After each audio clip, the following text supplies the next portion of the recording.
Hi, it's Stephen here, and today we're going to make chicken tikka masala. This is one of my all-time favourite recipes that I always loved as a child, but I could never quite figure out how to make it at home. Today I'm going to show you just how to do that. Now the great thing about this dish is that it's basically two recipes in one. You have the bits of tandoori chicken by themselves, and you also get the really creamy, mildly spiced tomato sauce, and it just brings everything together. I'll add a little bit of neutral oil. This is rapeseed, 2 teaspoons sweet paprika, half a teaspoon smoked paprika. That's going to help give the chicken a nice smoky tandoori flavour. A teaspoon coriander, teaspoon of garam masala, half a teaspoon turmeric, half a teaspoon cumin, and then half a teaspoon of fenugreek leaves. You probably only get them in an Asian or an Indian supermarket, and they smell a little bit like celery or tea almost, and they give a really nice flavour. Rub it together to really release that flavour. And then I'm going to add a little bit of sugar. That's just going to help brown the marinade. And then plenty of salt. Be generous with the salt. And I'm just going to add some freshly cracked black pepper. Again, be fairly generous. And then let's add just about 1 clove of garlic. So I like to grate the garlic into the marinade, but you can do whatever you want. Just make sure you get the garlic in there. And then just grab about 20 grams of ginger. Now I don't bother about peeling it, but if you want to, you can, of course. So let's just bring that together a little bit. I'm going to add some yogurt, high-fat yogurt, so it's nice and thick because you really want the marinade to stick to the chicken. And again, just bring that together. It now has a wonderful orangey colour from the paprika. So for me, this recipe is pure comfort food. Beautiful. I've opted for chicken breast, just slice it like that. And for this, I like nice big chunks. So really this marinade is perfect for any kind of meat you have. Literally anything. Throw it in the marinade, put it in the oven, and it will taste wonderful. So now that's all thoroughly mixed together, I'm just going to cover it and put it in the fridge overnight. I like to marinate this for at least 12 hours, but if you really don't have time, then a couple of hours is fine. I'm going to start by finely slicing some onions, as finely as you can go. That speeds up the browning process. I'm crying a little bit now. Should have made me cry. So now the chili, and this just gives the dish a little bit of heat. I'll try a little bit of chili now. Yeah, it's quite hot. I may only put half of it in, just because it might blow your socks off. Okay, so now for the coriander. I'm going to use the stalks at the beginning of cooking, and then I'm going to add the leaves at the end so they really retain their fresh herby flavour. Finely slice the stalks. Now I love the smell of coriander. Grate some more ginger.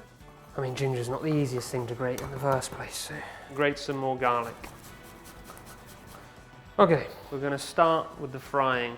So you want to bring this up to temperature, and you need a generous amount of oil. And the first thing we're going to do is take our whole spices here. You want to do this very quickly, so each spice you'll have about 5 to 10 seconds in the oil. Otherwise, if you do it for too long, they'll burn. As soon as the mustard seeds start to bubble, you can add the cumin seeds, and then go in with the rest of the spices. Bay leaves, cinnamon stick, cardamom cloves, cardamom pods, and cloves. And quickly add your onions, and then season generously. So a really important part of the process is browning your onions. Just let them fry for a few minutes, let them sit, and then stir occasionally. And now we're getting a nice bit of brown on the onions, and they're starting to stick. I'm just going to deglaze with a little bit of water. You don't need much. And now you can see the onions are a nice, beautiful brown colour. This is the ginger and garlic, and then that wonderful green chili. And then in with the coriander stalks. And then we're just going to fry this for a minute or so, just until it's really fragrant. It already smells wonderful. So now I'm just going to take it off the heat for a second, and then I'm going to add the wonderful ground spices. These are the exact same ones that went in with the marinade for the chicken. I'm going to add the garam masala and the fenugreek right at the end. Finally, I'm going to add about 2 teaspoons of sugar, just for a little bit of sweetness. The lovely colour from all the spices comes out in the oil. So now I'm just going to return the wok to the heat, And now I'm going to add the tomatoes.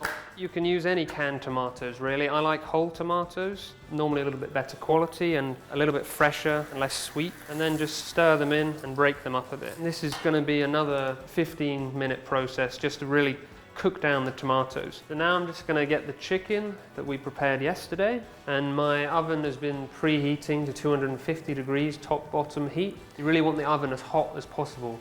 We're trying to replicate that sort of tandoor oven temperature. So I'm just going to add the chicken to a baking sheet. Try and make sure the big pieces are around the outside because that's where most of the heat's going to be. I always believe in using the tools that we've been born with. So don't be afraid to get your hands dirty. And when you put it in, you want to make sure it's as close to the heating element as you can get. So really high up. Just be careful of the baking paper because if that stays in contact with it, it might set on fire. But I trust you. Okay, so that's on the highest shelf. So I'll just give this a stir to make sure it's not burning on the bottom. So chicken's done now.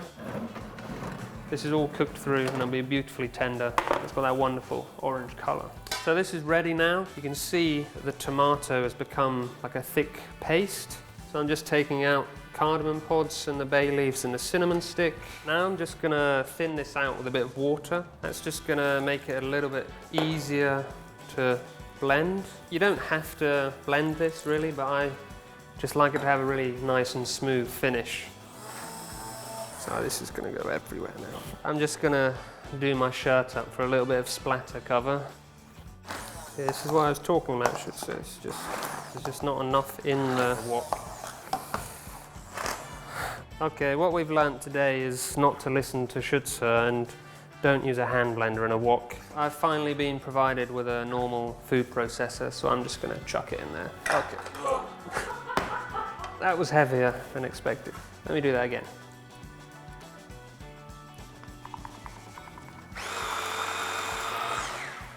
So now it's really nice and light and creamy, and when I add some cream in a minute, it will become even creamier.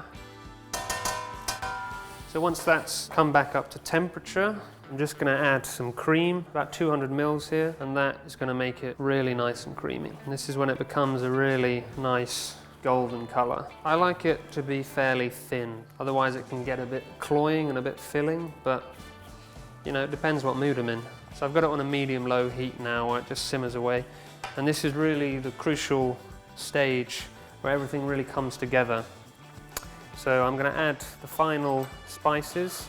So we have the garam masala. This is the fenugreek leaves here.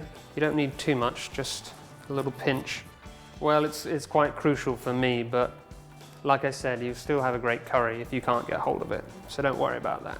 I'm just going to check the seasoning. You need a good squeeze of lemon because that really helps to lift everything. So it's quite a creamy curry. You need that acidity. And again, this is really a matter of taste. Just keep trying it, and then when you're happy with it, you can stop. So it's time to add the chicken. I haven't added all the chicken, so I'll save a bit for sandwiches and salads and things. Bringing the temperature up a bit just to make sure everything's heated through. And for the final touch, I'm going to add some of those coriander leaves. That's going to give the final dish a really nice fragrant touch. Okay, and that's ready to serve.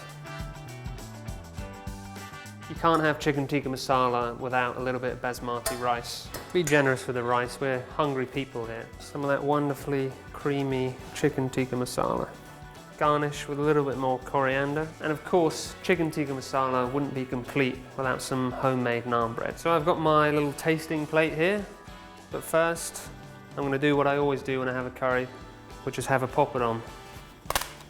I always love them with some mango chutney. So good. And now I'm going to try the main event. Take a little bit of naan first.